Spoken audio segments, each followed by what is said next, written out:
পুনৰুক্তি ককাইদেউ ভিডিঅ' চাব আপোনালোকক মই আজি বস্তু এটা দেখুৱাম দেই।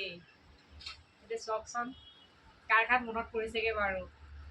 আজিকালি কি হয়, বৰষুণটো অকণমান আহিব লাগেহে কাৰেণ্টটো টেপেককৈ গুচি যায় যে, সেইকাৰণে ভাবিলোঁ সেইটোকে অকণমান ব্যৱস্থা কৰি লওঁগৈ বুলি আজি চাফা কৰিলোঁগৈ।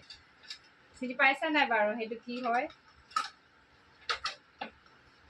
ধুনীয়া হৈ আছে চিমনি টিমনি একদম ধুনীয়াকৈ চিকচাক হৈ আছে, ধুনীয়াকৈ চাফা কৰি থৈছোঁ।